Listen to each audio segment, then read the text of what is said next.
What's up out there? We are back with another entry into my off-the-shelf series. Today we're taking a look at a game called Conquerlands. This is developed and published by Virtual Fable. It released November 8th, 2025. It is currently priced at $12.99 on Steam. Steam reviews are very positive. There is a demo, and this did release into early access. I am able to bring you this video because a developer reached out and provided me with a Steam key. And what this game is a roguelike deck builder. I don't play too many of these. I do have a couple of them, but I'm not the biggest card game enthusiast. So there may be a lot of things in this game that is normal to other card games. I don't know that for a fact. This is kind of one of the few games that I've played that is a card style game. So if they do a lot of things that other games do, I am not aware of it. I guess is what I'm trying to drive at. So anyway, all that out of the way, let's dive in and take a look at this game. And I am going to go no camera on this one so you can actually see the whole screen and all the different stats and buttons and cards and everything. There's a lot of stuff to look at, so I'd like to just keep the screen uncluttered. We are going to jump in and hit play. You choose your lord. There are currently 3 lords. I think they're going to be adding more as the early access period develops. I have not defeated anybody else yet, so I can only choose this one. And then you get Iron Shield with 15 block when you activate Rage. You gain +2 block with infantry units, which I really don't know what that means quite yet. You start with 78 health, 110 gold, and embark into your journey. Now you're greeted with this here, and this changes so I can gain 5 max health, or I can gain an area strike potion and lose 5 health. These options are different every time I load it, so that's kind of part of the roguelike part of it. So we're going to take gain 5 max health. We're going to leave, and then you can select what region you want to start off with. So typically, the few runs that I've tried, I've gone like starting at maybe this region and then go over to these or something like that to try to fill this out. I've also tried like starting here and coming around this way. I don't believe the region matters too much because it's all hidden. Like there's nothing here that shows different stats. So you just pretty much need to conquer the whole map from what I gather. I can get about 4 of these, 3 or 4 of them into 3 or 4, and then I just kind of lose and die. But you'll see that as we progress on. I'm going to go ahead and take this middle one just because, I don't know, it's something different. It gives me access to all of these.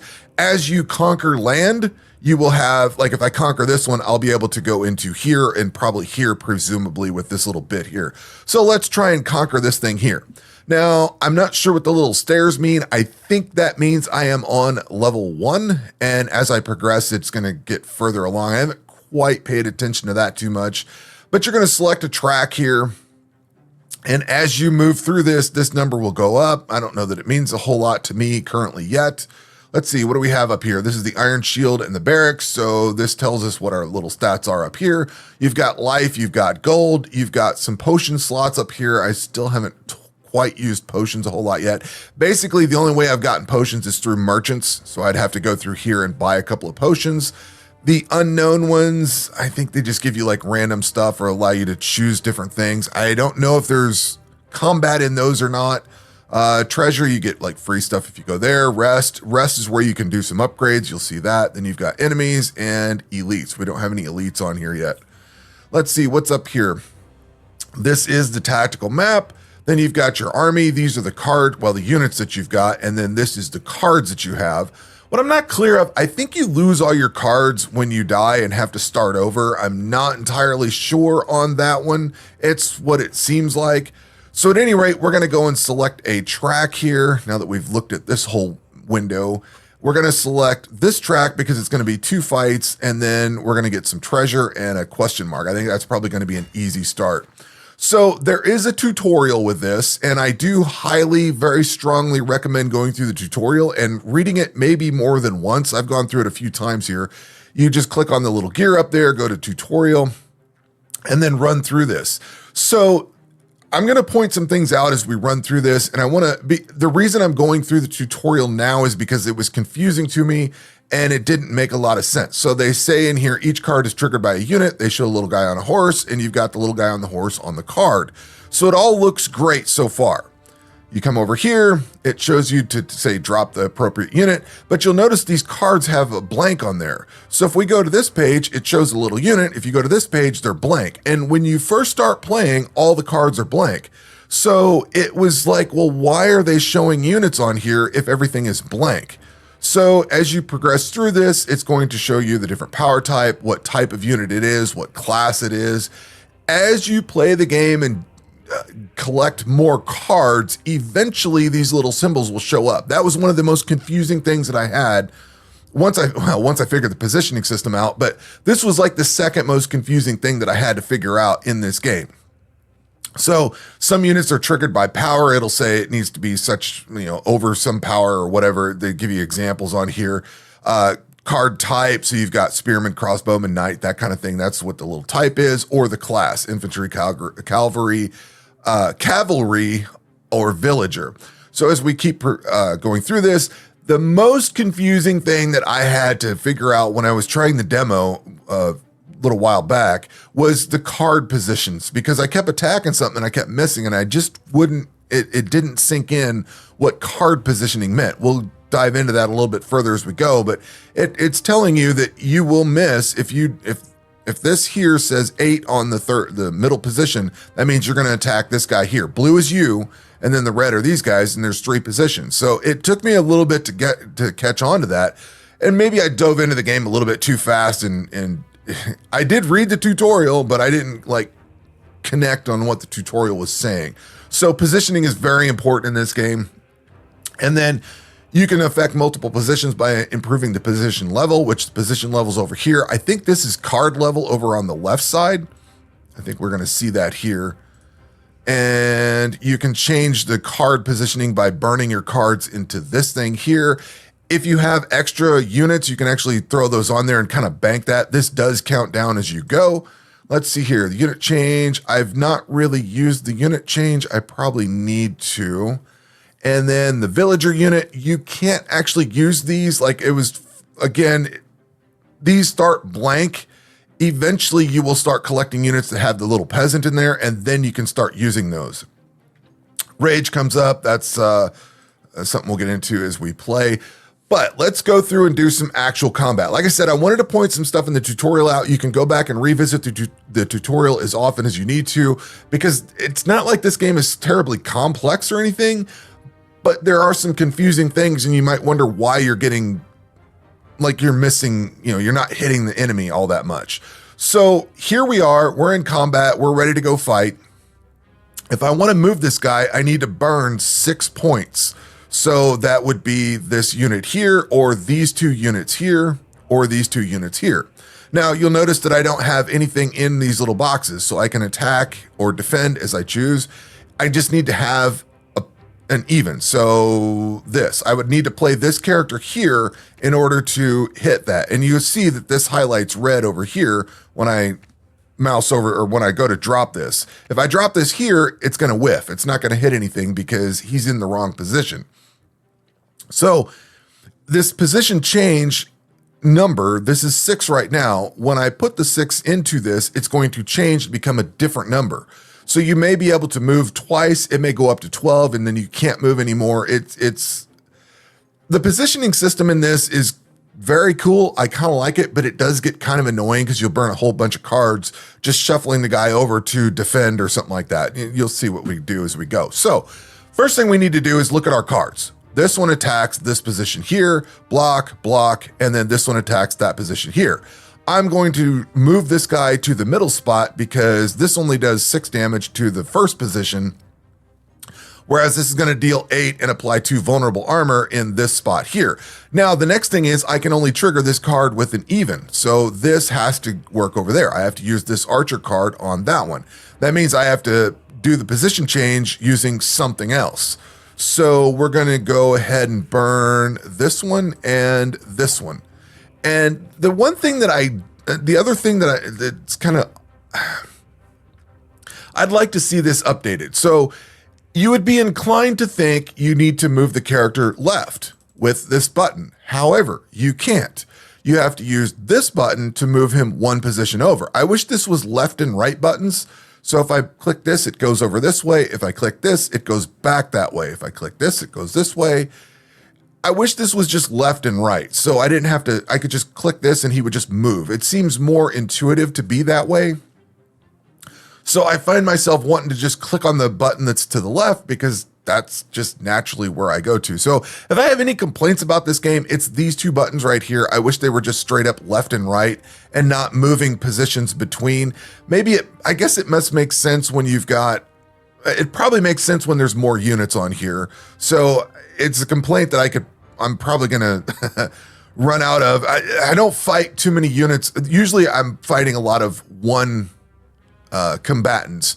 Occasionally there'll be two, and I don't know if this actually like rotates the two between each other. Maybe that's the point of it. And it's probably the same thing as like the cards. Like these are blank for the longest time, and then eventually when stuff started showing up on them, it made a lot more sense. So maybe this control scheme, and I know I'm making a big to-do about it, but this is kind of annoying when you've got just one person on here to fight. Anyway, we're going to go fight this guy. We need to drop an even card on this. So we're going to drop that. We're going to hit him. And then we're going to drop these two on defense. And then this card just gets burned. We can't use the peasant card at all. This doesn't apply to anything. And it can't be used over here. So we're going to end our turn. He's going to attack us. We're going to take a little bit of damage. And then we come back over to here. Luckily, this is an attack right in this middle spot, so we can go hit him. You'll see that this is now 8. I have to burn 8 points, so there's 5 and 4 or 5 and 3. I could use those two. I don't have any conditions on this, so I can actually go and attack him. What I do want to do is probably go ahead and drop the 5 into here just to get that ready to go. Then I'm going to spend that card over there. I'm going to hit him I'm going to use the 1. So this power of 1, if I use this over in here, it's going to take this from 3 to 2. I want to use this one because this has got 3. I don't want to burn one of my 4 cards because that would be 1 too many. So I'm going to take this and burn that here because it's not going to apply to the position change or anything like that. And it's a lower number than some of the other stuff. You'll see this is probably not a big deal at this point, but as the game continues, you'll see where that becomes important because I feel like it becomes a strategy of what power to apply to the position change as well as to the card. So I'm kind of pointing that out now. So we need to do a position change and shove him over here so we can play this card. So I'm going to drop that on there, move him over to this side, and then we are going to hit him. We're going to take, it doesn't matter which defense card we're going to do. We're just going to drop that and then end our turn. He's going to hit us. And on we go. So then we're going to be able to hit him twice here, and then we're going to have to move him. So we need to get 10 points. That would be these two cards here. I could potentially play the 3. I could do the 1, and then I want to get him moved. I could move him to either position. I just need to have an even card when I'm done. So I would play the 3 on this here, the 1 there. Then we're going to do 6 and 4. We're going to shove him over into the middle spot. It doesn't really matter. And then we're going to play that because it's even. And then we kill him off and move on. When you're done with a round, you gain some gold. You gain a unit. So I don't really have a strategy for unit selection quite yet. I guess as your card deck develops, you're going to want to pick between maybe not sure what the cavalry or whatever, but this is a different cavalry. I guess they're the same kind of unit. Not sure. Sword burst pike. I don't know. It doesn't really matter. But there will be different reasons to pick different units, whether they are odd, even, whether they have power greater than 5 or 8 or something like that. Your cards will call for it. Your cards will call for range. They'll call for specific units, and you'll want to select between the units that you get at that point. Now, right now, I don't know what my cards need, so I'm just gonna take that guy. It doesn't matter at this point. And then I can add a card to my deck, and that's when you start getting like the max of 4. So this, I cannot use anything like 5 power, 6 power, something like that. I have to use a maximum of 4. I can use an even card here or an odd card there. So why would I want to? Effect decreases by 1 each turn. But it doesn't say I'm gaining, it says I gain block, but normally it gives you a quantity of block. So I'm not sure what this one's going to do. Let's take this card here, gives me a lot of block, and then, I don't know why, but you have to click the skip button down here. So we're gonna go into another combat section down here. This guy's way over on this side. I need to get him moved over here so I can do this. These two cards here. There are no conditions on this, so we can do 5 and 1, shove him over here, and then we will do a couple of shots into that, and then we'll guard. I don't believe card power plays into how much block you get exactly. Still not quite sure on that one, but we've done everything we can do, so we're going to move on. Get blasted over here. Once you develop rage up, you can throw your shield on, burn all your rage, gain a shield. And there are certain cards that will let you use all of your shield as like a massive damage. So there's strategy with all of this. So let's see here. We could gain a bunch of guard if we want. We can hit him here. So I just need even cards. So we've got plenty of even cards. I'm going to hit him with that. Then we're going to take, see here. We could do, I'm going to burn 5 and 4. That lets me move over to here. Then we can hit him with this. I'm going to go ahead and take this here. So this one only gains 5 block. This one gains 12. I still don't quite know what the signet to the bottom of the draw pile exactly means, but we've exhausted all of our abilities. Move on. Let's see here. Prisoner cards. I still don't quite know what this is. Doesn't really say anything. I don't know that we can play the peasant on that. We could throw this on here and see what it does. It just kind of poofs and goes off. I'm not quite sure what it does exactly. We've got a shot here. We can go kill him. So I'm just going to run this over here, take both prisoner cards, and then blast him, and we're done. So now we move on. I guess we should probably start from the top. So I take a card. This one requires a peasant unit. Let's see here. This one actually lets you attack and gain some block on it. I think I kind of like these cards because you gain block and draw another unit. So it doesn't really cost you anything. So I'm going to take that one. I don't need to choose anything out of here because of the card choice that I just made, but I am going to go ahead and take this pikeman. I know there's cards that use them. I think I've got some range cards. We're going to go open this chest. Let's see here. I don't know if I get all of this. Let's see here. Gain healing, deals 5 additional damage. I guess we'll take that. I guess we get all of these. Okay. Sometimes you click on something, you get a choice, and sometimes you get everything that's in the option. Guess we get all of this. Cool. So we've got some new goodies on here. So we've got first attack. Your first attack, each combat deals 5 additional damage, and then all enemies with vulnerable armor take 75% more instead of 50%. Targets take 50% more damage from attacks. We've got a couple of potions up here. Apply 2 fallen shield to all enemies. Cannot gain block for the next X turns. And then increases your max health and reduces enemy health. Okay, so we've got some cool stuff there. Then we go to the mystery box, and then you're given, a choice here. Do you want a strength potion or a shield potion? I think we'll do strength. Go ahead and leave that. You can read all the stuff if you want. And that is the entire war region. Now we've stepped this thing up to 6. I don't exactly know what that means entirely, but you'll see that this is darker gray. I can't attack here, but I can attack anybody else on the field. So I'm going to go ahead and take that one. And again, I'm going to take the shortest path here. Yeah, I think that'll be the way to go. So we'll go do a quick hand here. Let's see. This is going to do 13 damage on him if we blast him. And then we need to move him. And well, actually, we can do 24 damage on that. So basically kill him off if we do this right. This needs to be even. So we'll hit him with that. Then we'll burn this card here. That gets him almost dead. We need to... Can we do this? We could do a 5 and a 4 and shove him over this way and then do a little bit. Oh, crap. I didn't mean to do that. I meant to hit here. All right. So anyway, that was a waste of time. But I'll point out now that this was a higher number. And when I drug this card into it, it actually banked the points into this. It's not for just that round.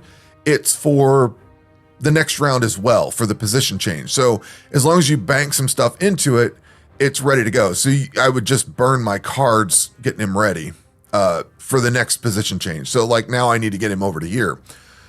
what I can do is draw this peasant card, come over here. I'm going to gain block and draw another unit. That is going to let me get some more points in here so then I can drop the horse over here. We can move him this way. Then we can drop that over there. I used that card because it only cost me 1.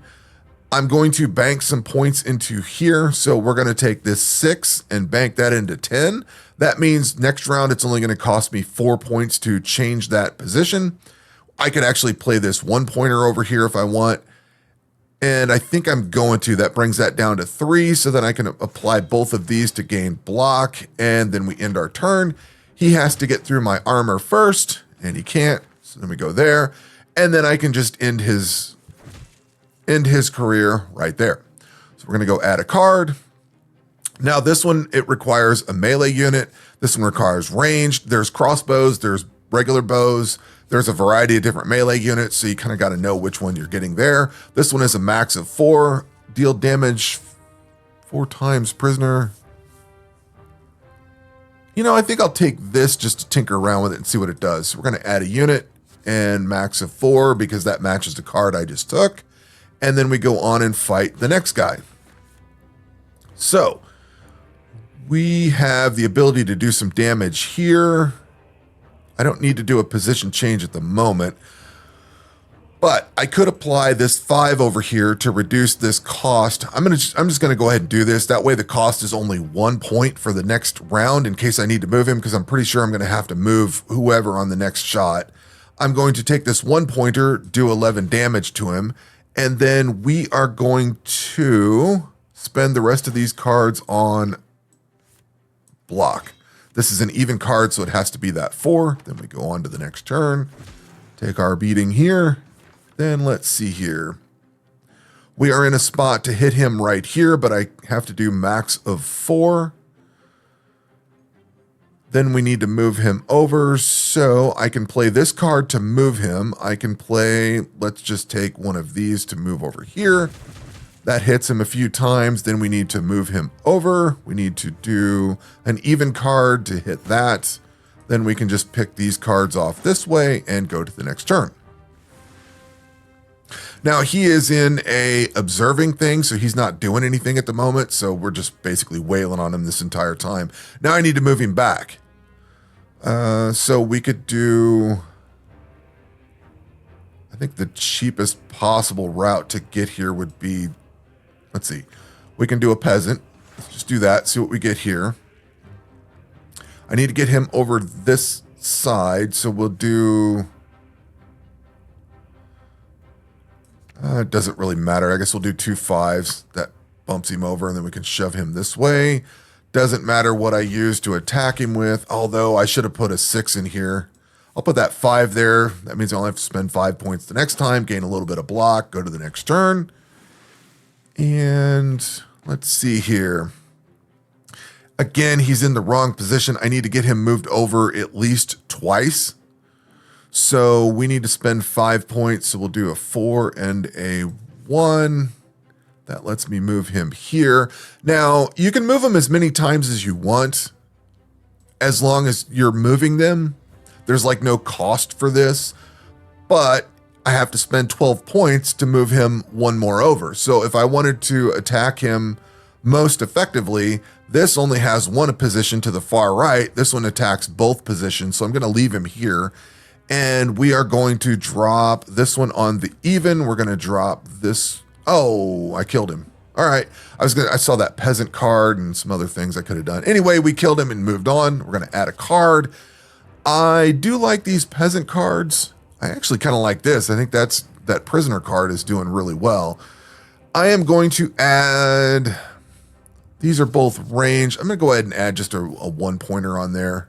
Probably not the best thing, but we'll add it.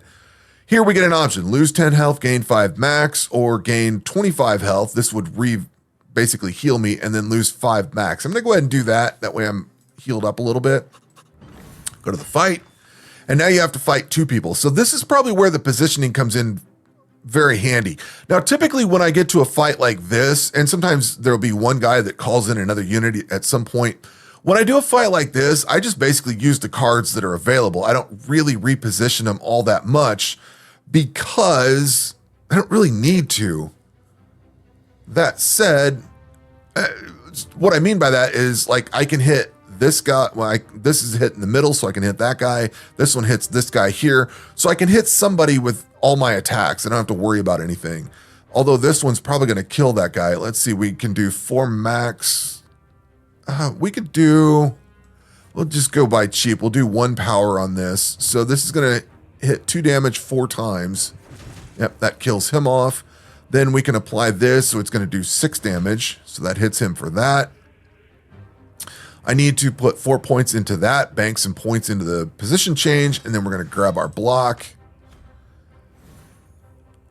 And then we come back over here. So we can do 6 damage here, and then we need to position change. So we're going to use, let's see, we'll do 5 into, well, we need to keep that. We need to keep that even. Yeah, we've got an extra 5. So we'll hit him there. Then I can burn the 3 to move him over. Yeah, I should have tried position change when there was 2 up there just to see what it does. We need to take 4 on that so we can hit him. That killed him, and that moves us on. So we add another card. Deal 14 damage, take 3 damage. Another peasant card to draw 1 unit. And we've got gain 10 block and dungeon. Wonder what the I guess dungeon just means it goes away. We'll take the peasant card. We'll add a unit. We'll add that and gain some gold. And then we go out this way. And that is pretty much the gameplay loop. You select another area. I've got the entire map open, so we can go over here if we want. And then you select another region. If you go fight some of these elite guys, they get really hard. I don't see any elites on here. But basically, this is the game. You bounce back and forth through all of that. Hopefully, all that has made sense. And I've enjoyed my time with this. This is kind of an interesting game. Moving the positions around, the position changes can be kind of annoying, especially if you have to burn a bunch of cards to get there. But I think as you play the game and get more familiar with how this works, you start developing your own strategies for it. And position changes, you start thinking about it in advance. Like I could burn this card here on that and just have 1 point left in the next one. You just start developing all those different concepts and ideas. So I've very much enjoyed my time with this. I will have this linked down in this. I will have the Steam page linked in the description box below. But if you're interested in this is Conquerlands. It's a roguelike card game. I've enjoyed my time with it. It's in early access. And yeah, if you're interested in it, go take a look at it. That's going to do it for this video. We will catch you on the next one. Take care.